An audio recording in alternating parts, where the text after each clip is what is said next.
the first panel discussion of the day.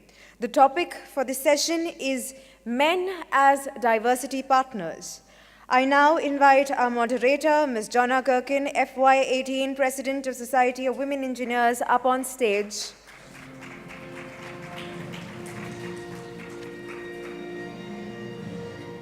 Hi, good morning. Good morning. And now our speakers, Mr. Akshay Bellare, Vice President and General Manager, Honeywell, India. Dr. Bala Bharadvaj, Managing Director, Boeing India Engineering and Technology Center in Bangalore.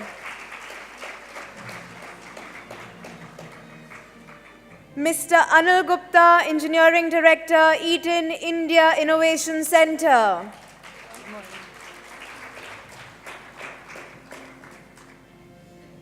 Mr. Brian McMurray, Vice President, Engineering and Operation, General Motors Technical Center, India. Mr. Sarang Shelke, Design Engineering Director and Pune Site Leader, Cadence.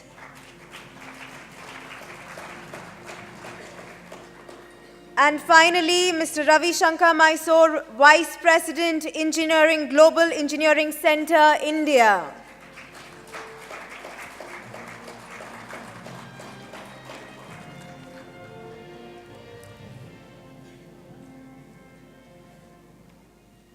Welcome. And now, over to you, Jonna. Thank you. Good morning, gentlemen, and good morning again, everybody.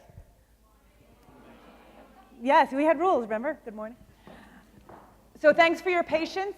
We are running a little bit behind schedule, but we will certainly try to get everybody back. If you do need to leave for one of the other sessions or for the networking event, or excuse me, the exhibitor event, please do so quietly through the back of the room.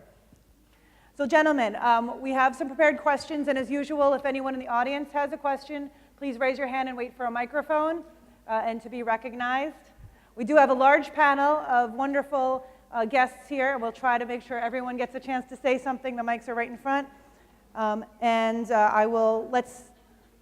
general, let's stick to 2 answers per question, right, rather than everybody. Okay? We didn't have as much time to prepare as we had hoped.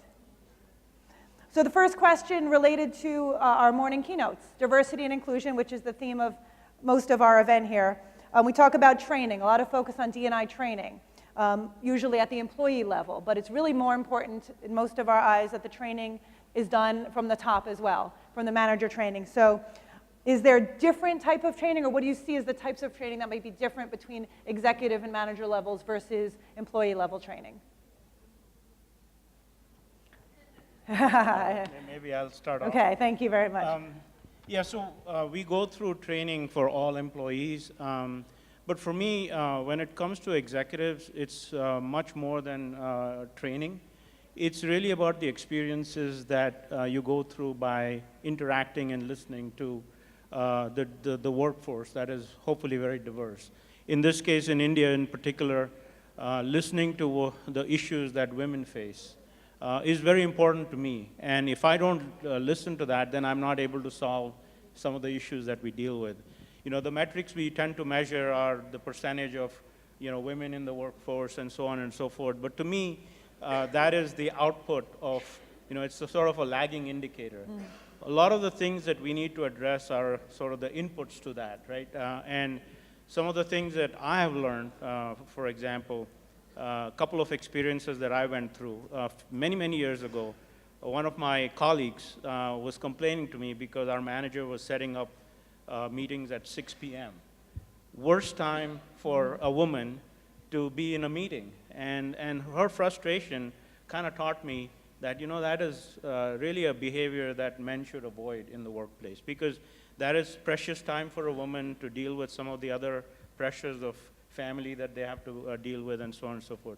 So I have always made sure that I'm very conscious of that.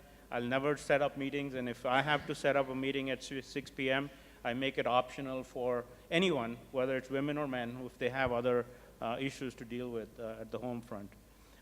The other experience was actually an experience that I had in India last year. We had a group of women employees, and we were talking about diversity issues. And this was another aha moment for me in India. What I heard from one of the women who had the courage to say that when they come back from maternity leave, that's when they're most vulnerable, and that's when they have the highest attrition. And when we looked at the data, that's what it showed. That to me was an experience that I had not even thought of. And for me, I had to do something about that. And so we put in place a program last year at International Women's Day and Honeywell that we called Return to Work, where we make sure that women who are about to have babies, we start with providing buddies and mentors before they go away on maternity leave. Then they go through maternity and we keep contact with them, tell them what is going on in the company. And finally, when they're back, we give them whatever resources and support needed so they can be back effective. Because that is the time when they feel like they've lost some of the confidence in being able to come back into the workforce. So I guess my point is it's not so much about training per se, it's about listening and understanding that can then be incorporated into some of the policies that you want to implement. Anybody have anything to add? Yep. One more thing I want to add to that is when we talk about diversity and inclusion, in Eaton, very consciously we started talking about inclusion and diversity, because a lot of time diversity becomes a number, a metric. So as a leader, particularly senior leaders, we need to show certain beliefs and behaviors to make sure all this aspect doesn't become a number game, I call. So that is where it becomes important that we as a senior leaders are responsible to set that culture. Culture is a big word many times, so culture comes from a climate that we set. And then personally to me, it is about that conversation where everything starts with. So in our conversation, what is the climate, what is the environment that we are facilitating so that the right behaviors are inculcated. Sometimes it is about the language. India is multiple languages, and many times it happens at that workplace. People will tend to talk in a language, what is their, maybe a local language, regional language, and maybe general participants may feel not so included in that. So there are some very simple things. So to me, it starts with conversation, and then leading to the kind of climate we provide through that, and then associated with creating that culture, so that inclusion becomes a primary thing rather than diversity, which is more of metric or a number. Thanks. Well, so we'll stick with culture for a second, which we all, I think, agree is hard to do. It's hard to change the culture of an organization. It takes time, it takes effort. So what are the biggest challenges, you think, and maybe if you have a quick solution or something that has been successful at your company that has helped change that culture, even if it was only a little bit?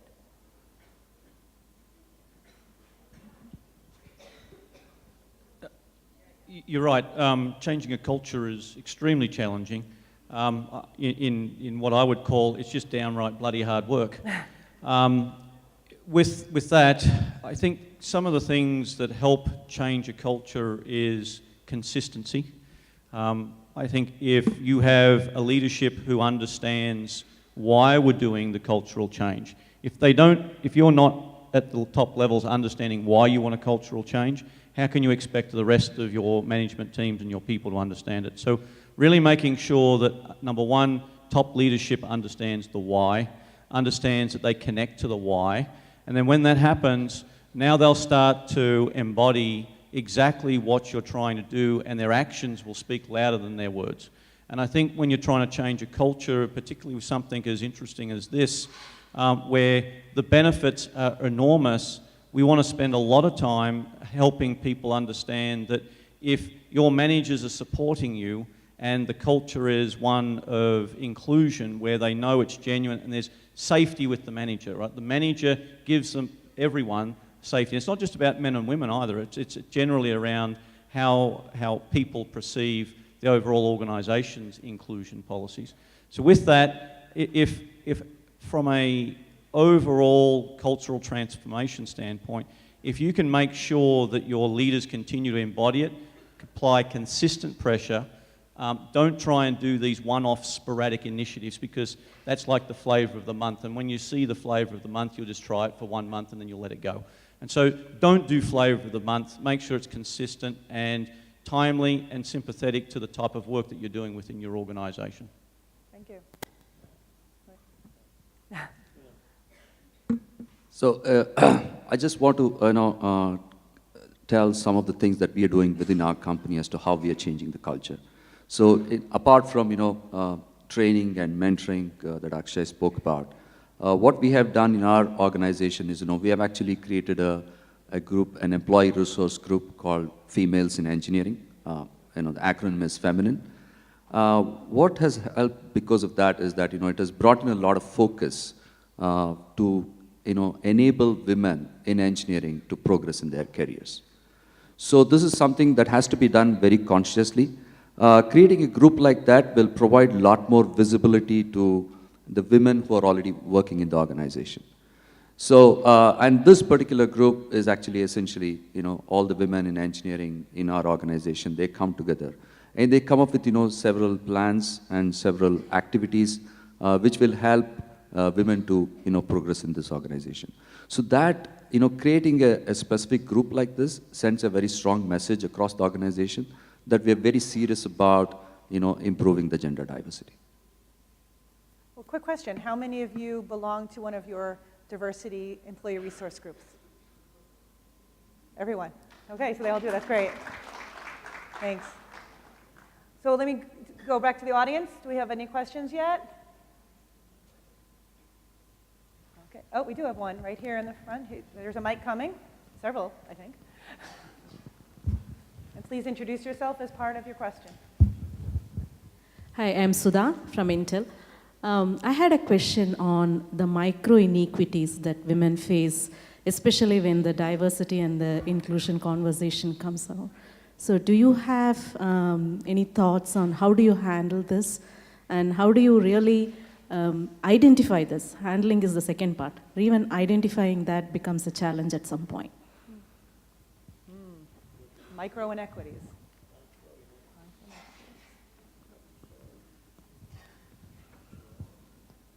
I think you've stumped them. They may need a little more. Do you have an example that you can provide? A micro-inequity. Micro-inequity. Different from unconscious bias? Yeah. So, okay. Very subtle aggression, very subtle frustrations that come out of conversations.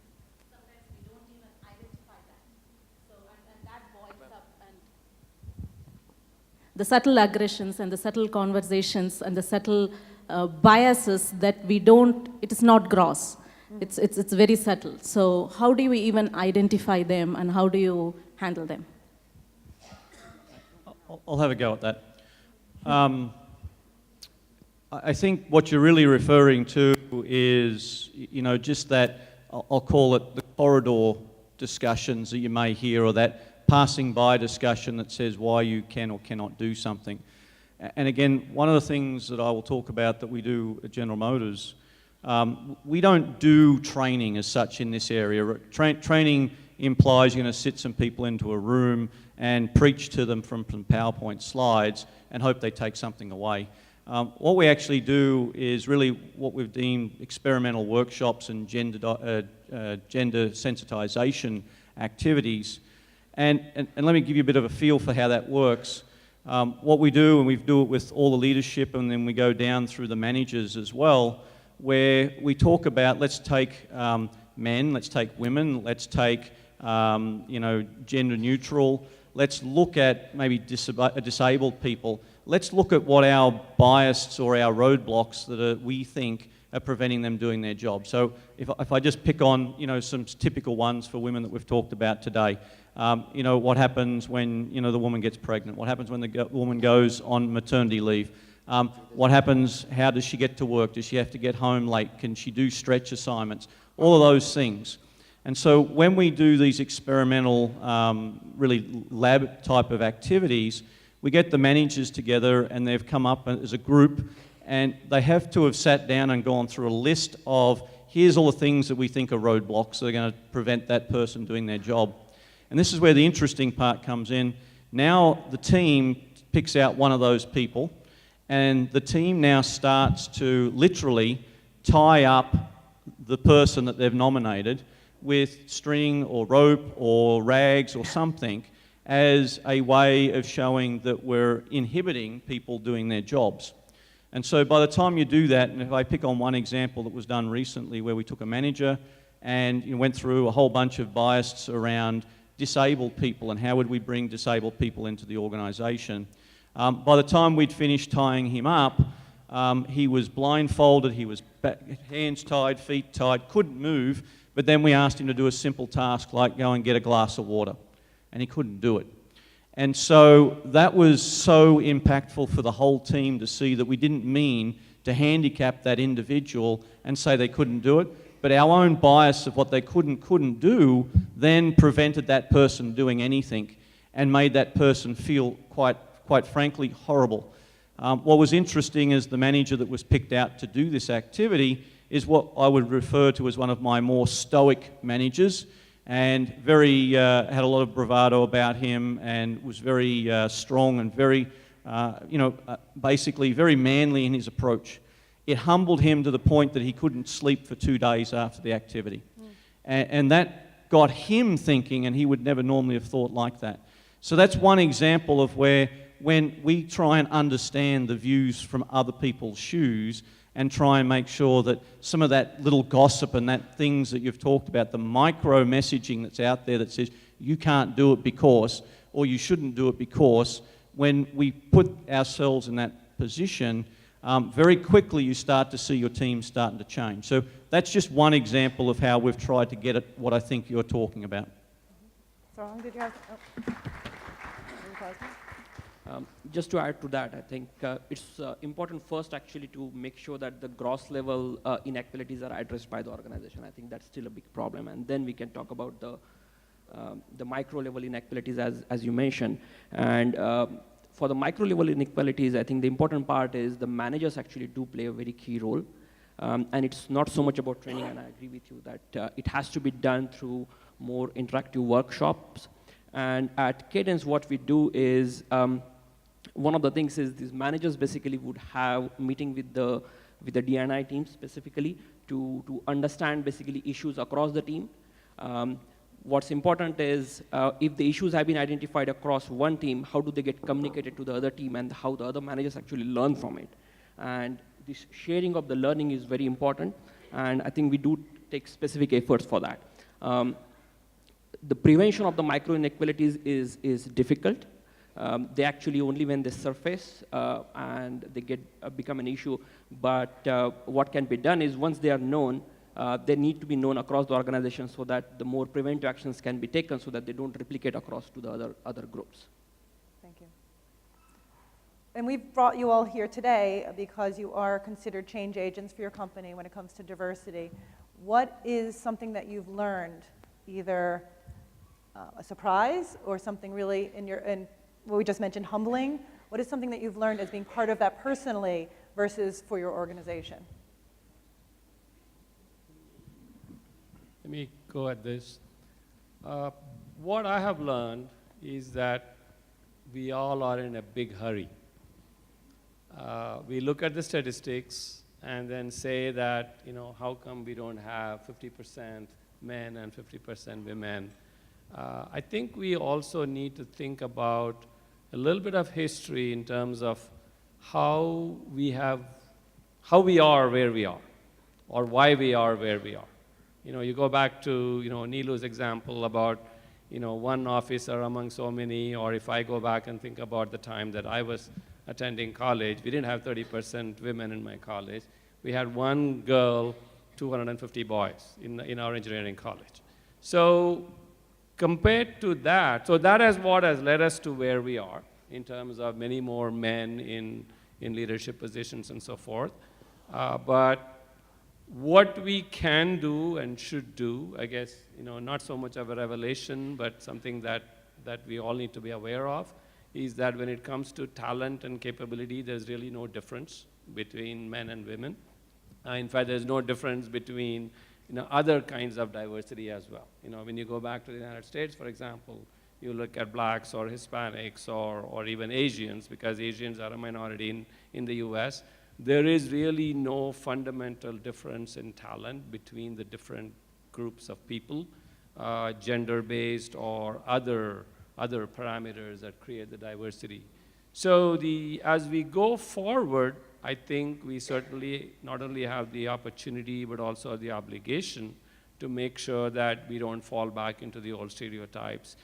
Going back to the question earlier about these micro-inequities, whether it is micro or macro, the first and foremost thing is understanding things from the other person's point of view, which maybe did not happen in the past or did not happen sufficiently in the past. So I kind of feel like we all have a role to play, not only to accept what somebody tells us, but also speak up and say, hey, like I liked Neelu's answer earlier when she said, I don't agree with the question somebody was asking. So don't always be on the receiving end. If you don't agree, if you are not comfortable with what's going on, I think we do need to speak up. And people in leadership, and there are many companies now who have recognized this, people in leadership need to help create that culture. But I think this is something that has to happen from both sides. This is not waiting for somebody to give you an opportunity. I think sometimes you have to step up and claim the opportunity. I want to add a little different color to the conversation, and please allow me with that. One more thing I observe, and that is about when we talk about diversity and inclusion, generally the examples which come in conversation, we talk about negative examples more. That is, something went wrong. I personally try to see that ratio, and I miss to find many examples where people are talking about what is that positive change has happened. Because consciously, many organizations and the people around there are trying to make positive change. If we can talk about that positive change, it will reinforce a positive behavior. Because if we keep talking about only something which is wrong, it creates unnecessary resistance and bias in people's mind, and that is very subtle. You will not observe it very obvious for very obvious political reasons. People will not feel comfortable talking opposite view, but truth is that if we talk about positive things, it will create positive reinforcement, and that will be far more healthy to drive whatever we want to achieve through these efforts. Since you talked about the positive examples, I would like to share something actually from my personal experience. Back in 2000, almost 18 years back, when the DNA actually was not so much talked about, I was doing a startup in Bangalore in a niche area, and we were looking for people with chip design expertise. Okay, that's hard to find anyway. That time I interviewed a lady. She was just coming back from a maternity break, and there were not too many companies who were looking at hiring her just because she had a 2-year break and the technology had advanced, and everybody was feeling whether she would be able to cope up or not. Something in the interview, I think I had a gut feeling that this is going to be a right hire, and we went out and hired. And it was not, I'll be honest, it's not about diversity. It was just about looking for the right talent at that time. When we hired her, she started working, and within 3 years, she actually developed that group into a group of about 20 talented engineers. And over a period of 5 years, she actually filed multiple patents, okay, which were international patents, and made a big contribution into making what we were doing very successful. So there are positive examples, and I think these actually need to come out more often. So I completely agree with that. Thank you. Yeah, if I could just add just a few more comments from what Anil said. We have taken diversity, as a very significant initiative. And one of the surprises, or a couple of the surprises that I've experienced in the last year, one is that there are certain women who feel like we shouldn't treat them any differently, that they should be treated just like men. And why are we having all these special things around diversity?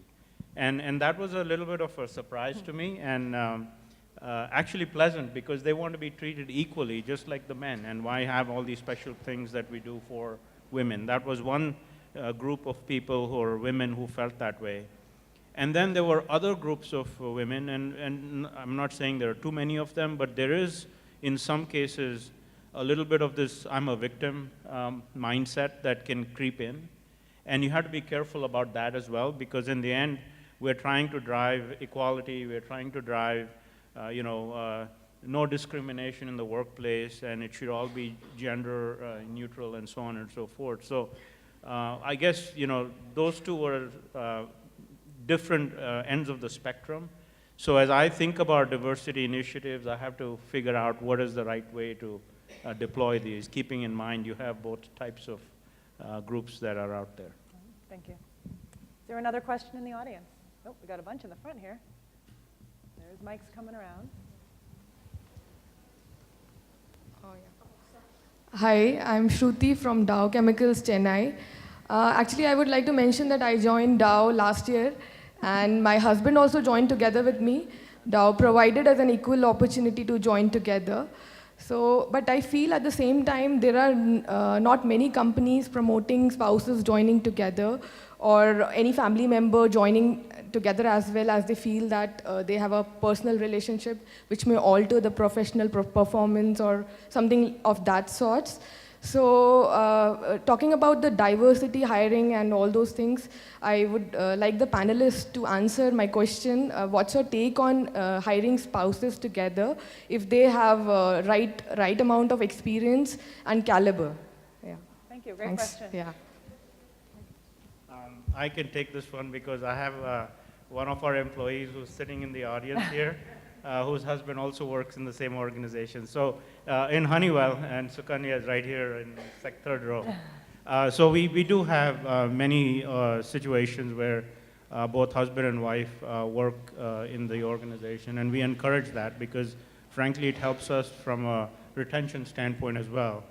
And while we need to make sure that there's sufficient safeguards in place so that we don't have the unintended consequences, we certainly encourage that.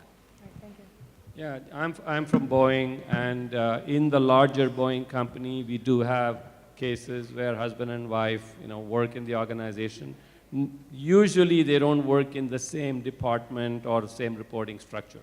They work in different parts of the organization. They have different kinds of roles and responsibilities, but we don't have anything against spouses working within the organization.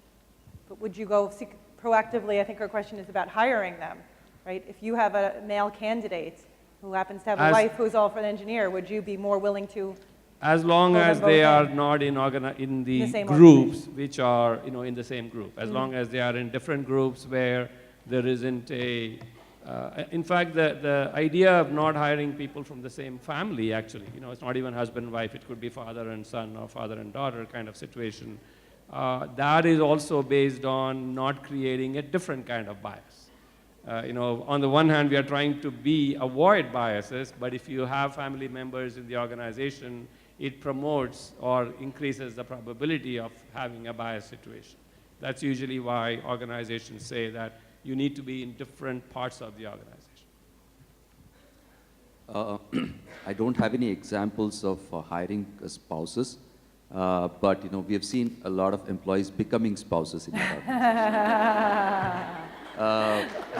So which is, and I hope it is good because since we have both now husband and wife working in the same organization, I expect them to continue to work longer, because many a times a lot of women employees leave because my husband is in some other country or some other city. So I'll be more than happy if more and more spouses are formed within that organization. So I just want to add one more point to that. When it comes to hiring again, we are looking at hiring a lot of women at the junior levels also, because the thing is that more often than not, we look for somebody else to help us to hire experienced women. But in my opinion, charity begins at home. So instead of expecting someone else to do that for you, where you're requesting or are expecting some other organization to hire fresh women engineers, train them, and hopefully you'll get them. But we have said that no, we will hire more women at the junior levels and then bring it up in the organizations. Hopefully, 10 years down the line, we'll have more women at the senior levels. Thank you. I think there's another question up there as well. Yeah, hi. Hello. Yeah, hi. Oh, I'm back. Okay. Anuradha from Shell. So when we talk about men as diversity partners, part-time, flexible hours are more associated with women, especially after their maternity leave. Shouldn't the same privilege be provided to men because families are responsibilities of men too, and they are not given such flexible hours or part-time job options? Okay. Yes.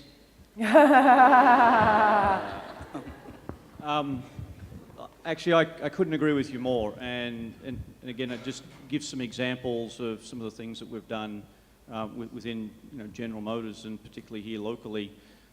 We've got, for anyone from Bangalore, other than the TCI team? Yeah. A few people? Well, if you think Pune traffic's bad, you should try coming to Bangalore. So with that, we now have Bangalore traffic, we've got metro construction, we've just got a real mess. And that's really impeding work, quite frankly, and people's energy levels to come to work. In fact, I've got some people in the audience right now that spend 3 hours, or nearly 3 hours, each way, each day. I can't get my head around that, quite frankly. And so having ability to have flexible working policies, what we've called really work-life integration policies around flexible hours, working from home policies, flex time, then also childcare on site, bus services that are more amenable to the needs and the conditions of the environment. Even things down to food security, the way in which we've set up the flow of people, desks, communication, IT support, etc., etc. That's got nothing to do with women. When you're in an environment where you're maybe computer-based, engineering-based, etc., a lot of work can be done at home now with no problem at all. And I find for the people who want to do it, they tend to be more productive at home than at work. And so I don't see any problems with that. So I think if you want to be a little progressive and you want to continue to help employees have really a workplace of choice and something that people want to talk about, they're things that are almost becoming a price of entry. So I don't think that they're for women anymore at all. I think they're for the whole organization. Just to add to that, in Eaton, flexi working hours are available to all the employees. And a simple mechanism to make that happen is, beyond the policy, is work with your manager and find out what is best suited for you as well as for the organization, so that it is a very simple and workable model. But as a policy, it is available to everybody in the organization, whether it is men or women. Same with Boeing. We don't discriminate between men and women when it comes to flexibility of timing and working. At Cadence, what we did is a couple of years back, actually, we extended the paternity leave from a couple of weeks to 6 weeks now. Great. So not just the maternity leave, but there is a paternity leave as well available, and employees actually can take that in breaks. They can take a couple of weeks at a time, depending on the schedule required during the initial days after the maternity. Thank you all. So we have a few minutes left, so I'm going to spring a little pop quiz on all of you here. Last question. Give you a second to think about it, especially if you're last. Given that this is also a professional development event, not just a this panel's on diversity, but other folks are here for other professional development, can you share with us what is the best piece of career advice you've ever received? In a as succinct a manner as possible. So we're going to start on one end and work our way down. You ready, ladies? So this, we always say we don't always get the same advice. We're going to hear the same advice that they got. So Jonna, you said best piece of Best career piece of advice you've ever gotten. Take control of your careers.